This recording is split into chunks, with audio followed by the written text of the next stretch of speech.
के दिन चुड़ैलों का एक बाजार लगता था। जो कोई भी उस बाजार में जाता वो चुड़ैलें उस आदमी को मार डालती और उसका खून पी जाती थी। धीरे धीरे उस गांव में चुड़ैलों की दहशत इतनी हो गई कि लोग कल्लूपुरा गांव छोड़कर दूर के गांव में बस गए और कल्लूपुरा गांव एक खंडहर में बदल गया और लोग कल्लूपुरा के नाम से भी डरने लगे। वहीं कल्लूपुरा से दूर एक गांव चमकपुर में दो दोस्त हीरा और मोती रहते थे। दोनों में बहुत गहरी दोस्ती थी। दोनों जहाँ भी जाते साथ में जाते, जो भी करते साथ में करते। एक दिन दोनों गांव के तालाब के किनारे बैठकर बातें कर रहे होते हैं कि तभी उनका दोस्त सूखा सिंह वहाँ आता है। उसे देखकर हीरा और मोती हंसने लग जाते हैं और बोलते हैं, अरे सूखा सिंह, तू तो और सूखता जा रहा है भाई, कुछ लेता क्यों नहीं? इस तरह से तू गायब हो जाएगा। अरे नहीं नहीं हीरा, ये सूखा सिंह तो तेज हवा में उड़ेगा जैसे पक्षी उड़ते हैं। और थोड़ा धीरे हंसो, नहीं तो घबरा जाएगा बेचारा। उन दोनों को हंसता और मजाक करता देख सूखा सिंह बोलता है, क्यों मेरे सूखेपन का मजाक बनाने में लगे हुए हो? तुम दोनों कौन सा बड़े मोटे हो? और रही डरने की बात, मैं किसी से नहीं डरता, बल्कि तुम दोनों ही घबरा जाते हो। हम दोनों घबराते हैं। वे तीनों बातें कर ही रहे होते हैं कि तभी लल्लू नाम का उनका चौथा दोस्त भी आ जाता है। अरे क्या बातें हो रही हैं तीनों में, जरा हमें भी तो पता चले भाई। अरे बातें क्या होनी है लल्लू भैया, इन दोनों डरपोकों से बात कर रहा था। ये दोनों अपने आप को बहुत बहादुर समझते हैं। हाँ, तो इसमें कोई शक है क्या? ये दोनों दोस्त तो वाकई बहुत बहादुर हैं। लल्लू भैया, आप भी ना जाने किस गलतफहमी में हो। इन दोनों के बस की कुछ नहीं है। अगर इतने ही बहादुर हैं तो उस कल्लूपुरा गांव की बाजार में जाकर दिखाएं। अरे नहीं नहीं, इन बच्चों के बस की कहाँ है उस गांव के बाजार में जाने की है? रहने दो, ये नहीं जा पाएंगे।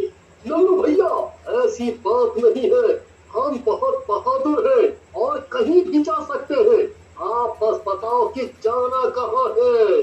अरे कल्लूपुरा गांव की चुड़ैलों की बाजार में। बोलो, जा पाओगे? सूखा सिंह की बात सुनकर हीरा घबराने लगता है और बोलता है, अरे बाप रे, वहाँ तो अच्छे अच्छे नहीं जा पाते, भला हम दोनों वहाँ कहाँ जाएंगे? सुना है वो चुड़ैलें उस बाजार में आने वालों को मार डालती हैं। नहीं भैया, हम दोनों नहीं जा पाएंगे। बस क्या इतनी सी बहादुरी है तुम दोनों में, हैं? उन दोनों की हंसी सुनकर मोती को गुस्सा आता है और वो बोलता है, क्या हे करने में लगे हो? नॉनसेंस, हम दोनों जाएंगे वहाँ और देखते हैं कौन सा बाजार लगता है चुड़ैलों का। ऐसा कहकर मोती वहाँ से चला जाता है। उसके पीछे पीछे हीरा भी आ जाता है। मोती भाई, आपने बोल तो दिया है, लेकिन आपको पता है कल्लूपुरा से आज तक कोई भी आदमी जिंदा नहीं लौटा है। कहीं ये हम दोनों की भी अंतिम यात्रा ना हो। तुम भी ना हीरा, कितना घबराते हो? अरे ये चुड़ैल बुड़ैल कुछ नहीं होती, ये गांव के लोगों की मनगढ़ंत कहानियां हैं।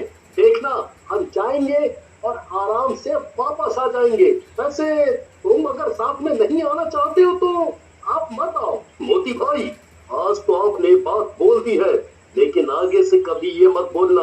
अरे आपकी दोस्ती के लिए तो ये हीरा मरने को भी तैयार है। बोलो, जहाँ भी चलना है। इसके बाद हीरा और मोती कल्लूपुरा गांव के लिए पैदल ही निकल जाते हैं। चलते चलते उन्हें शाम हो जाती है। उनके रास्ते में एक घना जंगल आता है।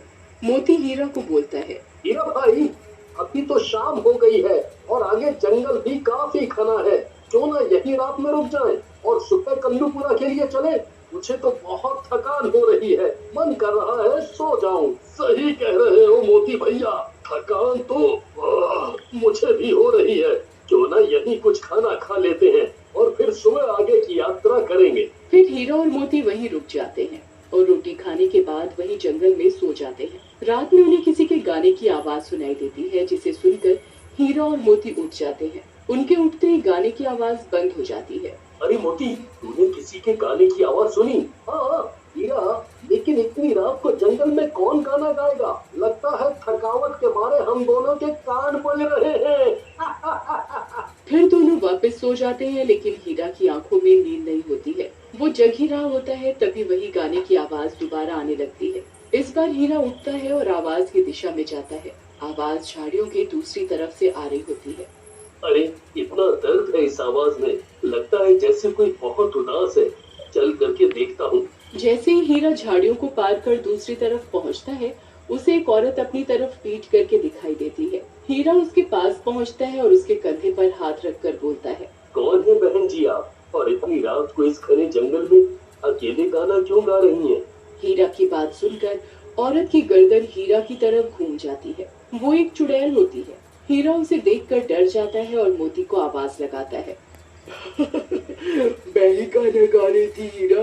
मोती, इधर आ मेरे भाई। चुड़ैल आ गई है, जल्दी आओ मुझे बचाओ, ये तो मेरा नाम भी जानती है। हीरा के चिल्लाने की आवाज सुनकर मोती वहां आ जाता है और चुड़ैल को देखकर वो भी बहुत घबरा जाता है। अरे मर गया रे। हीरा तुझे नहीं जाना था यार, तुम मत जाता। ये चुड़ैल को बुलाने की क्या जरूरत थी? तुम दोनों घबराओ मत, मैं तो तुम्हारी मदद के लिए आई हूँ। तुम दोनों कल्लूपुरा मत जाओ, वो बहुत ही खतरनाक जगह है। लेकिन आप कौन हैं और हमारी मदद क्यों करना चाहती हैं? मेरा नाम शन्नो है और मैं यही कल्लूपुरा में रहती थी। मैं बहुत ही खूबसूरत थी। पूरे जिले में मेरे से सुंदर एक भी लड़की नहीं थी। यही सुंदरता मेरी दुश्मन बन गई। एक दुष्ट तांत्रिक की नजर मुझ पर पड़ गई। जब वो मुझे नहीं पा सका तो उसने मुझे अपने जादू से चुड़ैल बना दिया। आपके साथ तो बहुत बुरा हुआ चुड़ैल शन्नो जी, लेकिन आप इस चुड़ैल योनि से मुक्ति नहीं पा पाई, ऐसा क्यों है? उस तांत्रिक के पास एक जादुई छड़ी है। उसी में मेरी और मेरे जैसी कई चुड़ैलें कैद हैं। वही तांत्रिक हर अमावस के दिन लड़कियों का बाजार लगाता है और जो लड़की उसको मना करती है वो उसे चुड़ैल बना देता है। उसी के डर से गांव वाले कल्लूपुरा गांव छोड़कर जा चुके हैं। आप चिंता ना करो चुड़ैल जी, हम दोनों उस दुष्ट तांत्रिक को उसके किए की सजा देंगे और इस गांव को भी आजाद कराएंगे। बस आपको हम दोनों की मदद करनी पड़ेगी। फिर हीरा चुड़ैल के कान में अपनी योजना बताता है, जिसे सुनकर चुड़ैल हंसते हुए बोलती है, तुम दोनों तो कमाल के हो। हीरा तुम तो मुझे बहुत पसंद आए।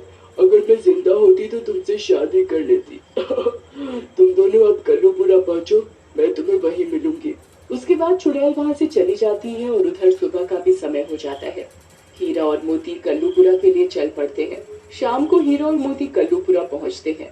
अरे हीरा भाई, आज तो अमावस्या की रात है, यानी वो चुड़ैलों का बाजार फिर से लगेगा और वो कपटी तांत्रिक फिर से आएगा। मोती, तू चिंता ना कर, इस बार वो आएगा तो जरूर, लेकिन वापस नहीं जा पाएगा। हम दोनों भाई उसका जादू खत्म कर देंगे। उसके बाद हीरा और मोती छुपकर बैठ जाते हैं और रात होने का इंतजार करने लगते हैं। रात होते ही कल्लूपुरा गांव में एक रोशनी सी आ जाती है और ना जाने कहां से बहुत सी चुड़ैलें वहां आ जाती हैं। तभी वहां वही कपटी तांत्रिक आ जाता है और चुड़ैलों से बोलता है, मेरी गुलाम चुड़ैलों, आज का बाजार सजाओ और आज मेरी साधना के लिए जो लड़कियां लाई हो सामने लाओ। हीरा और मोती ये सब दूर से देख रहे होते हैं। तभी शन्नू चुड़ैल वहां आ जाती है और योजना के अनुसार मोती को साड़ी पहनाकर औरत का रूप दे देती है और फिर चुड़ैलों के बीच ले जाती है। तांत्रिक देवता, पहले इस नाचीज शन्नू चुड़ैल का तोहफा ले लो, आज ही शहर से लाई हूँ। मोती को देखकर तांत्रिक खुश हो जाता है और बोलता है, वाह वाह चुड़ैल, क्या लड़की लाई है, इतनी सुंदर। आज तो साधना में मजा आ जाएगा, इसे मेरे पास लाओ। चुड़ैल मोती को, जो कि औरत के भेष में होता है, तांत्रिक के पास लेकर पहुंचती है। जैसे ही मोती तांत्रिक के पास पहुंचता है, उसके हाथ से छड़ी लेकर हीरा के पास फेंक देता है। दुष्ट औरत, ये तूने क्या किया? पता है वो क्या था? अब तू और तेरा ये पति दोनों मरेंगे। ये क्या औरत औरत लालच लगा रखा है। अबे तांत्रिक, मैं मर दूं, तू तो गया। ओ, तुम तीनों ने मिलकर मेरा काटा, मैं तुम तीनों को जिंदा नहीं छोड़ूंगा। लेकिन इससे पहले तांत्रिक कुछ करता, हीरा वो छड़ी तोड़ देता है। छड़ी के टूटते ही सारा जादू खत्म हो जाता है और सारी चुड़ैलें वहाँ से गायब हो जाती हैं। फिर हीरा और मोती उस तांत्रिक को बांध देते हैं। तभी शन्नू चुड़ैल बोलती है, तुम दोनों ने इस गांव को इस दुष्ट से मुक्त कर दिया। मैं तुम्हारा एहसान कभी नहीं भूलूंगी। लाओ, इस दुष्ट को मुझे दे दो, मुझे इससे बहुत बदले लेने हैं। ऐसा कहकर चुड़ैल उस तांत्रिक को मार देती है और कुछ देर में चुड़ैल वापस शन्नू के रूप में आ जाती है। अरे वाह, तुम तो सच में बहुत ही सुंदर हो, मुझसे शादी करोगी? हाँ, क्यों नहीं।